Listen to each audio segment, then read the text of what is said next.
Assalamualaikum warahmatullahi wabarakatuh.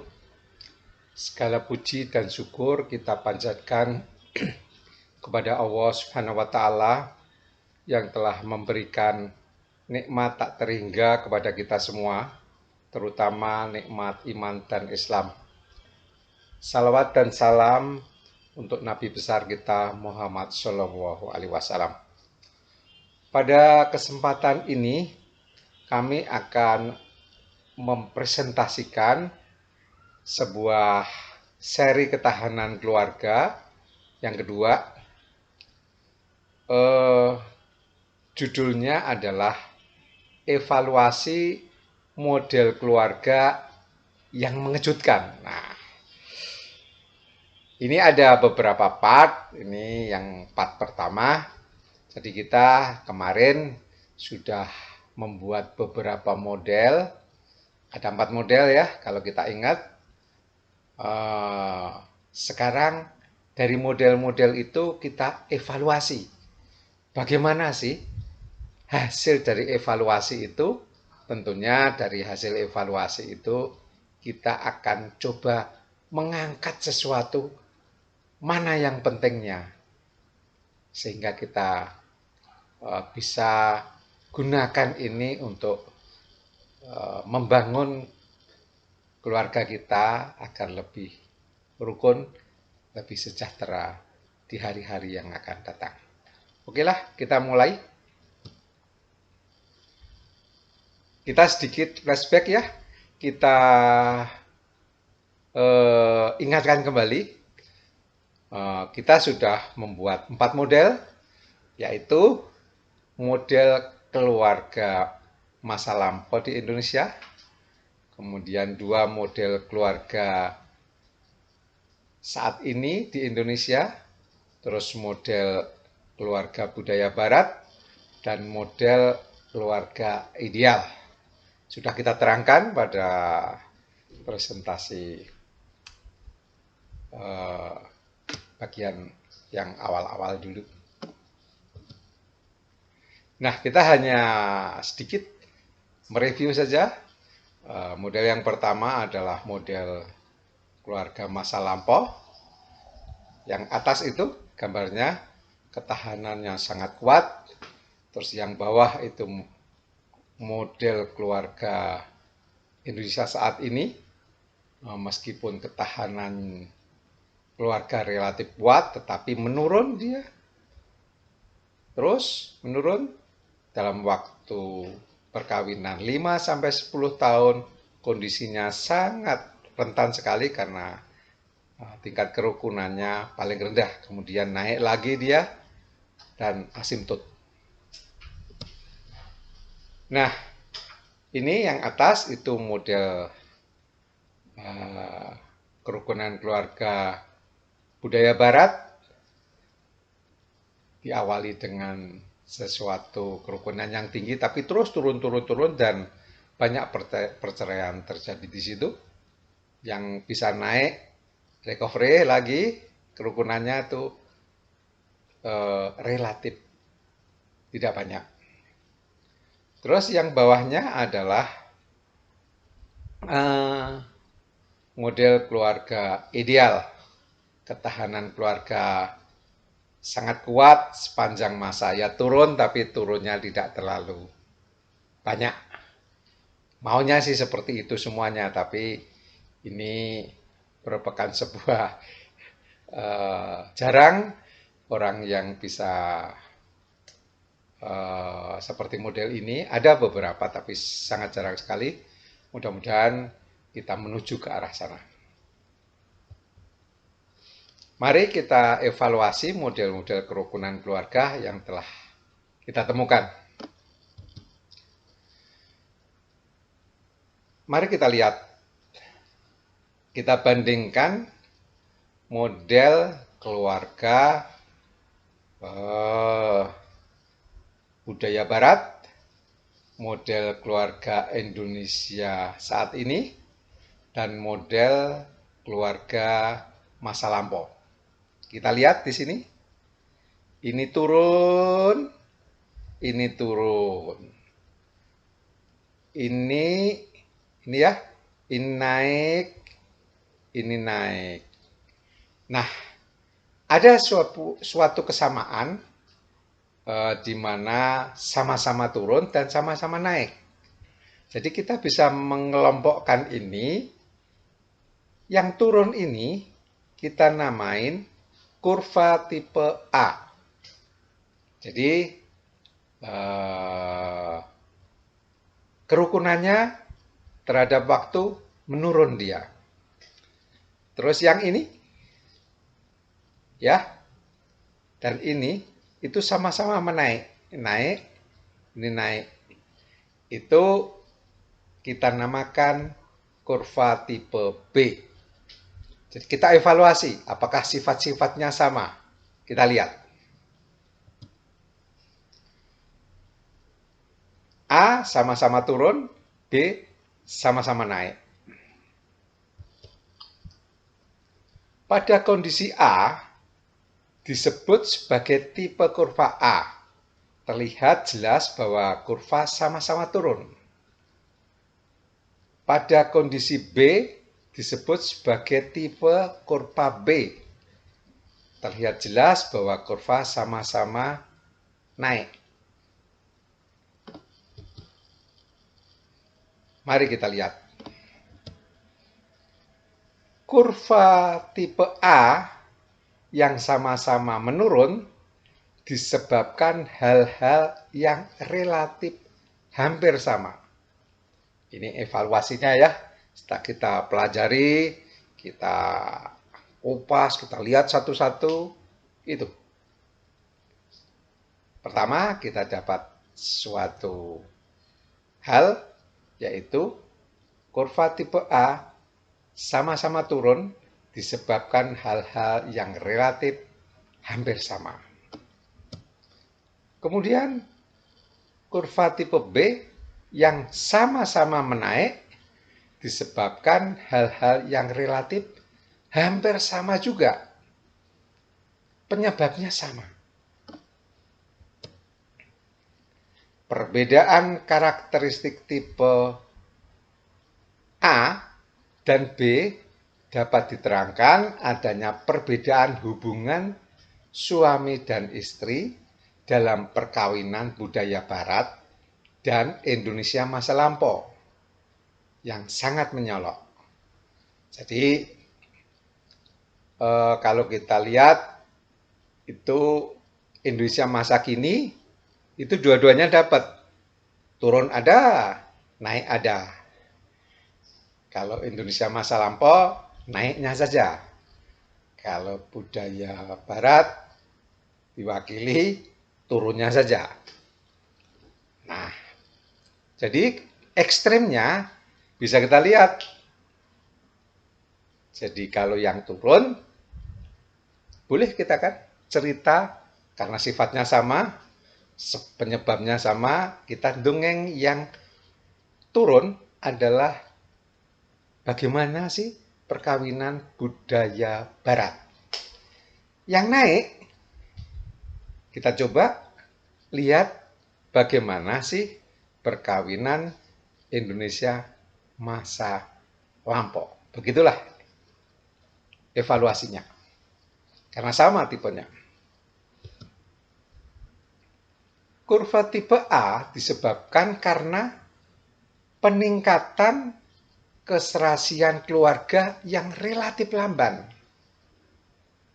Tipe A ya, yang turun. Saya ulang, kurva tipe A disebabkan karena peningkatan keserasian atau keharmonisan keluarga yang relatif lamban. Sudah kita bahas ya pada apa itu namanya presentasi kita yang awal, penyebab turunnya. Jadi itu keserasiannya yang kurang kencang naiknya. Terus kurva tipe B disebabkan karena peningkatan keserasian keluarga relatif cepat sehingga dapat mengalahkan faktor penurunan keindahan. Sudah kita bahas ya di presentasi yang sebelumnya.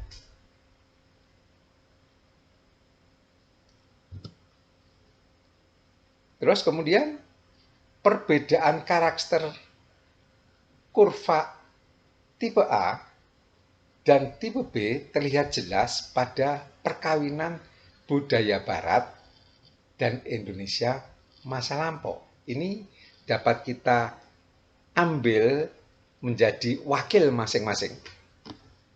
Ekstrimnya begitu. Nah, beginilah. Ini model perkawinan penduduk Indonesia saat ini. Yang turun, ini kurva tipe A, kerukunannya terus menurun. Apa sebabnya? Nah, nih. Terus, coba kita lihat. Sebabnya adalah suami harus membimbing dan memberikan pengajaran kepada istri. Bila suami meminta tidur bersama, istri harus menurutinya. Istri harus taat kepada suami. Katanya begitu. Itu kuno, ketinggalan zaman. Yang benar adalah suami dan istri mempunyai hak dan kewajiban yang sama. Saling membimbing, saling musyawarah, saling meminta, saling memberi, saling pengertian. Pokoknya saling lah. Itu katanya.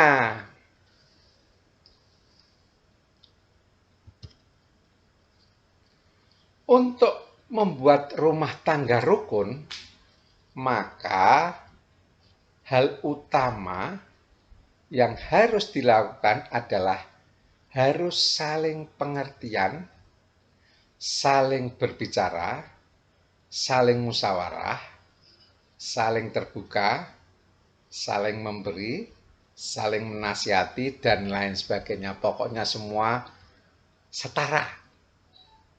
Sama saling. Suami dan istri mempunyai hak dan kewajiban yang sama. Tidak bisa dibeda-bedakan. Nah, itulah.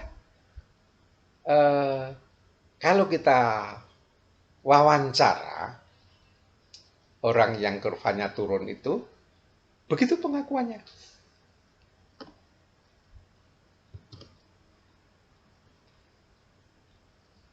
Jadi lebih ditegaskan lagi bahwa pilar utama rumah tangganya adalah demokrasi, demokratis, dan saling musyawarah. Itulah yang menjadi pilar utamanya, yang diutamakan untuk membangun sebuah rumah tangga yang rukun itu yang diutamakan. Prioritas utamanya. Menurut mereka yang kita wawancara, yang kita coba gali gitu, ternyata klop dengan mereka yang kurvanya turun.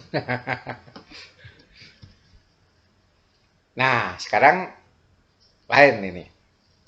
Model perkawinan penduduk di Indonesia saat ini ya, ini ya. Ini, yang ini. Ini kan diwakili oleh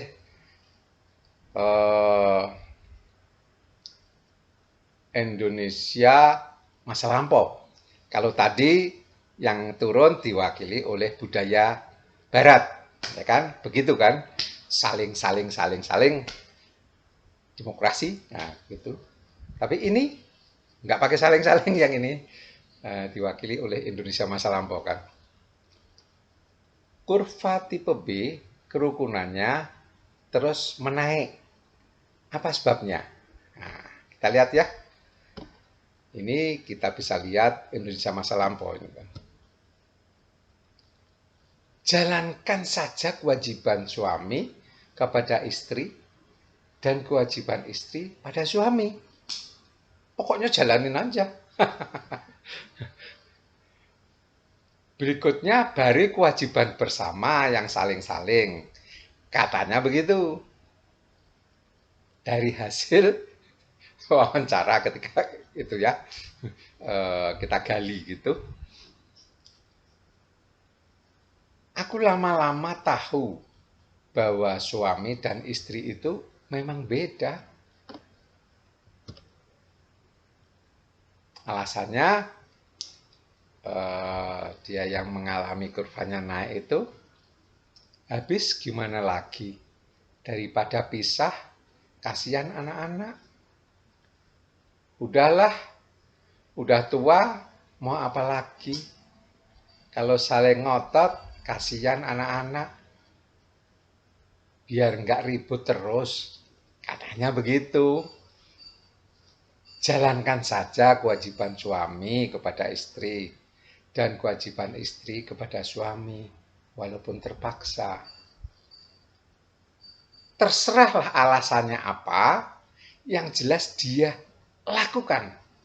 Kewajiban suami kepada istri, kewajiban istri kepada suami, walaupun terserah mau terpaksa, mau dengan segala macam alasan yang aneh-aneh itu, tapi dilakukan. Yang pertama tadi kan enggak. Utamakan musyawarah, utamakan diskusi. Kalau ini sudah pasrah, habis gimana lagi, dari kasihan anak-anak. Alasannya yang aneh-aneh lah ya itu. Kalau kita lihat alasannya mah, habis gimana lagi.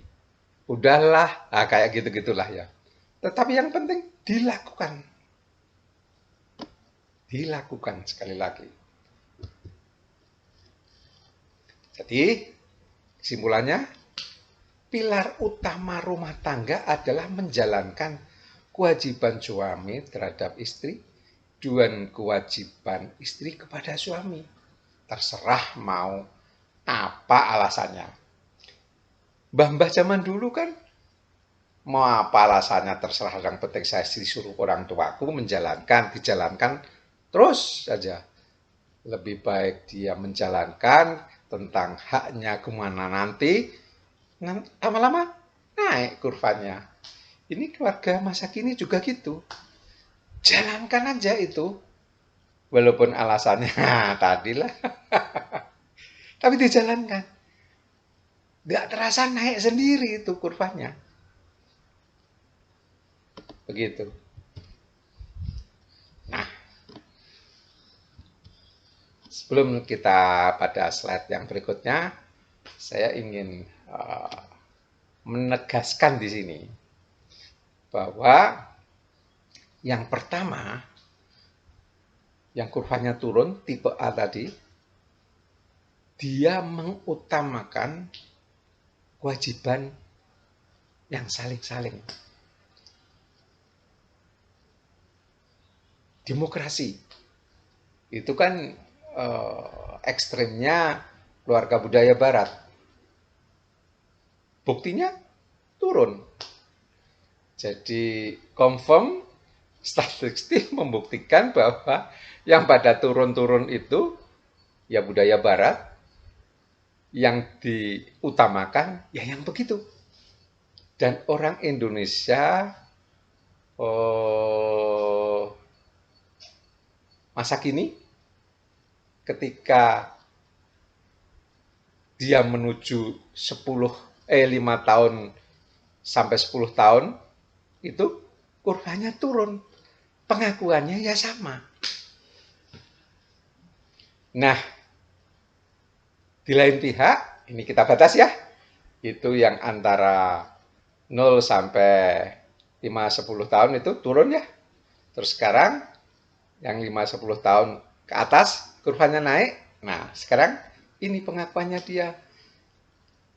Seperti halnya keluarga-keluarga masa lampau dia. Jalanin kewajiban istri terhadap suami, kewajiban suami terhadap istri.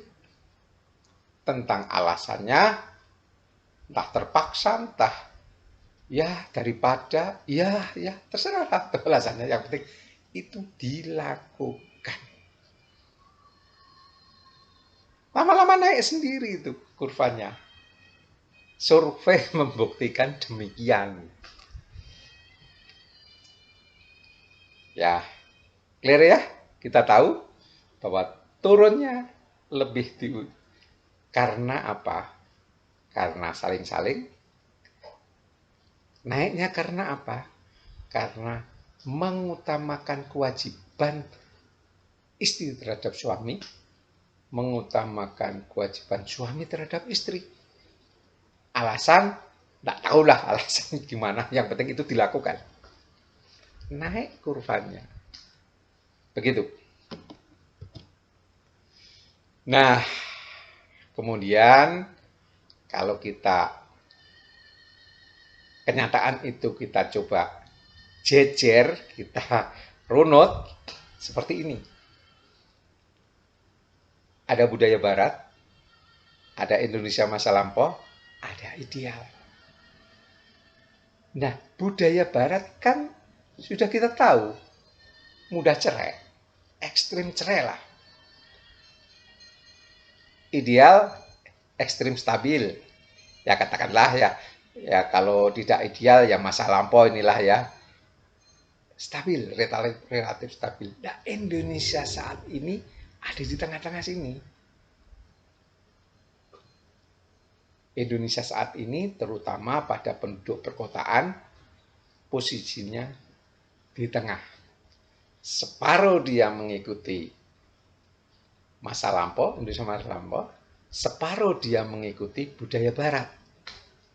Pada awalnya dia mengikuti budaya barat, turunlah dia kerukunannya, kemudian setelah 5-10 tahun kemudian, naik dia kurvanya mengikuti Indonesia masa lampau. Begitu. Terus bagaimana? Nah, itulah kenyataannya. Ini menarik sekali ini. Nah, kita coba bahas satu persatu. Bagaimana sih budaya barat? Bagaimana Indonesia masa lampau? Ekstremnya kan gitu. Ya. Kalau budaya barat itu mengutamakan persamaan hak suami maupun istri.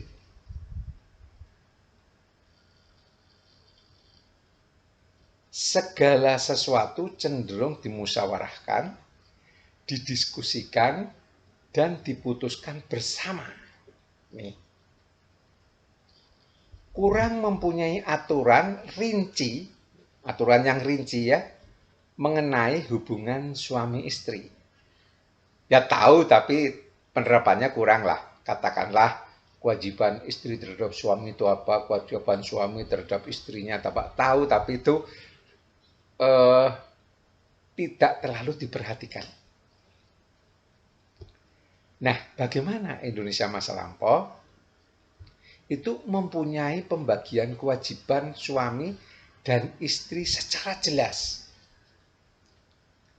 Tidak mengutamakan musyawarah dan diskusi, tetapi lebih mengandalkan kepada pelaksanaan kewajiban masing-masing. Suami jalankan kewajiban terhadap istrinya, istri jalankan kewajiban terhadap suaminya. Tentang hak gimana nanti?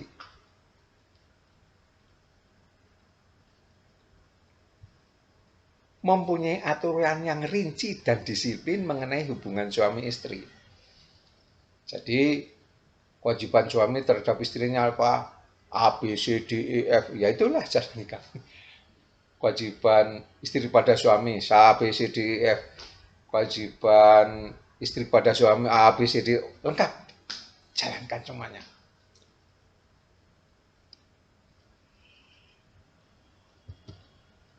Nah, coba sekarang kita lihat ya. Ini skema kewajiban suami dan istri menurut aturan budaya Barat.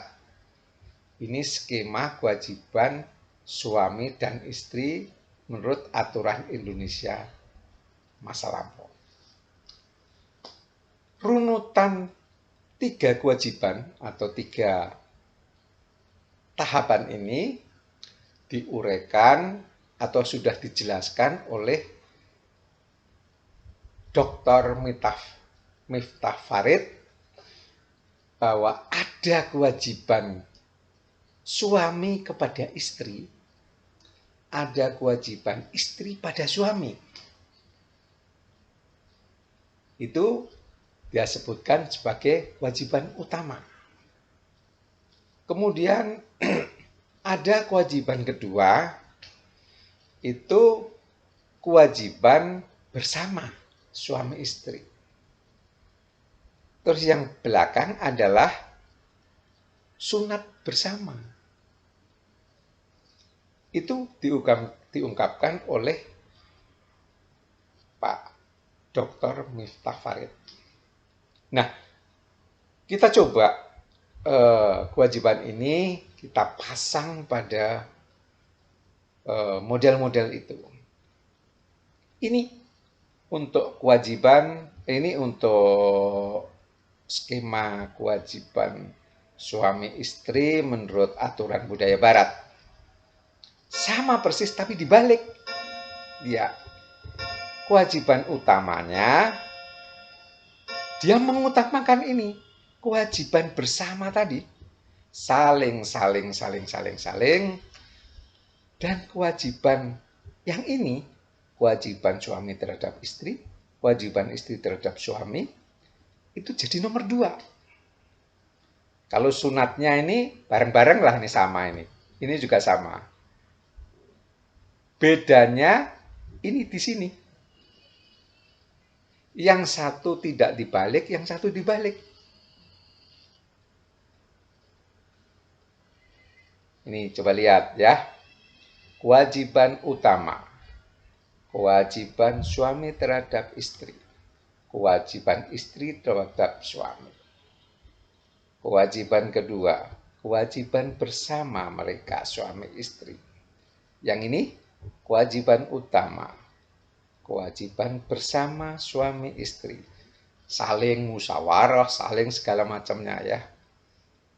Kemudian yang kedua, kewajiban kedua, kewajiban suami terhadap istri, kewajiban istri terhadap suami. Bukannya tidak mengerti, tapi yang diutamakan dibalik. Dari hasil kajian ini, saya kaget sendiri yang melakukan studi selama 15 tahun. Model-model saya buat, selama 15 tahun. Kenapa kurva itu turun? Kesimpulannya cukup sederhana. Orang itu cuma membalik prioritas. Kaget saya. Dan mengejutkan juga saya. Hanya membalik prioritas. Dan pembalikannya itu tidak disadari sama orang. Kebanyakan orang. Sekali lagi, membalik prioritas. Dan itu tidak disadari. Tidak tahu? Itulah sebuah kesimpulan yang sangat mengejutkan. Sederhana ternyata. Lama-lama 15 tahun ketemunya cuma sederhana. Walik. Aduh. Memang ini sebuah apa ya, kesimpulan sederhana, tapi kalau dibilang geli ya geli, tapi dibilang mengejutkan ya mengejutkan. Tidak ruwet, kesimpulan cuma balik saja.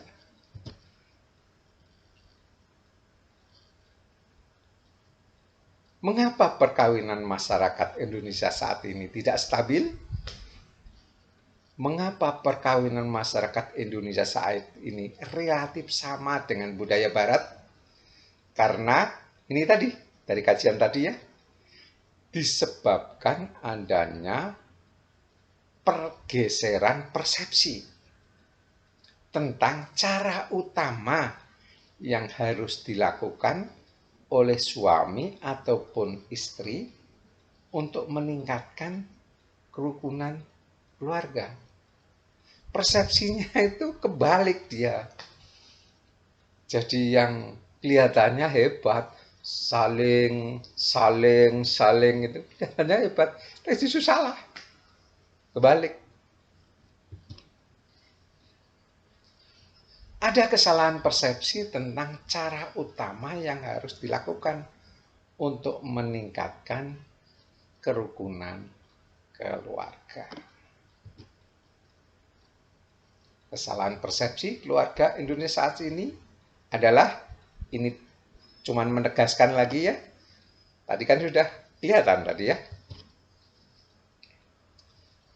menganggap bahwa cara utama, prioritas ini ya, cara utama untuk mencapai kerukunan keluarga adalah suami dan istri harus saling mengerti, saling menghargai, saling terbuka, saling memberi, saling toleransi, saling musyawarah, saling ngomong, saling bersaling-saling itu yang diutamakan. Tapi kewajibannya suami terhadap istri, istri terhadap suami, lupa dia. Terus ini, menganggap bahwa cara-cara keluarga Indonesia masa lampau sudah tidak cocok lagi digunakan pada saat ini. Hal ini mendorong kewajiban istri terhadap suami dan kewajiban suami terhadap istri dijadikan prioritas kedua. Itu kan kurang modern lah kayak begitu. Dibalik dia. Nah, karena dibalik itu maka turunlah itu kerukunannya. Dan cenderung menyamaratakan hak dan kewajiban suami maupun istri. Ingat, 3 hal ini camkan benar-benar. Yang belum terlanjur turun, camkan ini.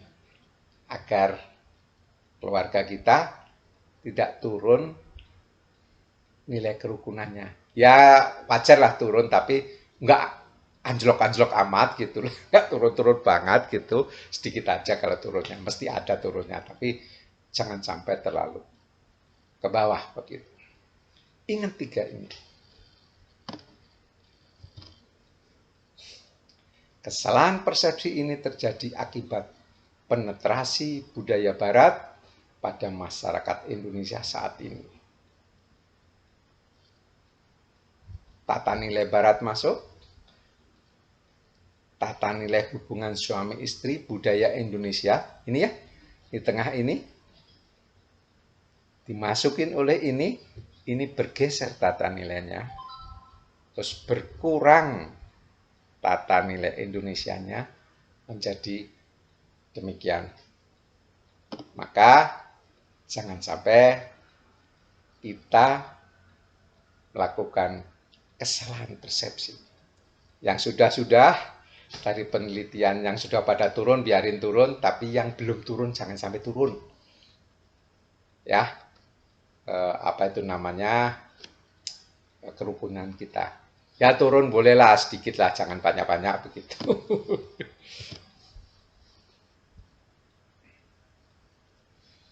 Mengapa perkawinan budaya barat yang berakibat banyaknya perceraian masih kita anggap sebagai hubungan suami istri yang patut dicontoh?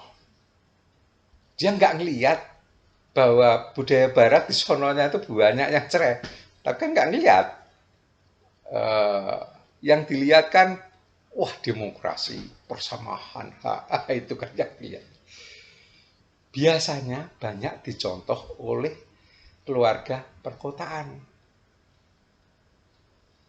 Hebat ini ya, padahal menyesatkan. Begitu kira-kira lah. Semoga kita tidak terbawa dengan kesalahan persepsi yang umum terjadi. Bisa dimengerti?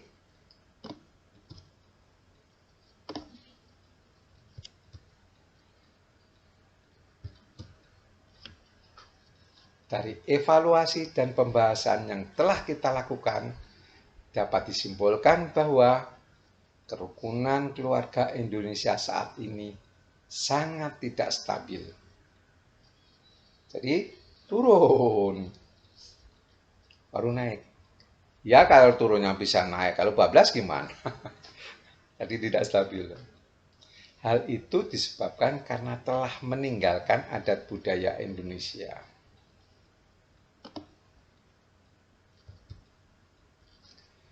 Benarkah adat budaya Indonesia sangat ampuh untuk meningkatkan nilai kerukunan keluarga? Nah, nanti kita gali lagi. Mari kita ikuti penjelasan pada part kedua. Ya, nanti kita gali. Yang jelas kita sudah tahu sebuah kesimpulan, jangan membalik. Nah, kalau kita mau lebih jos lagi, coba kita lihat. Sejauh mana sih hebatnya budaya Indonesia itu? Nah, ikuti penjelasan pada part kedua. Semoga dapat dipahami apa yang telah dijelaskan. Oke, mudah-mudahan kita mengerti semuanya itu. Assalamualaikum warahmatullahi wabarakatuh.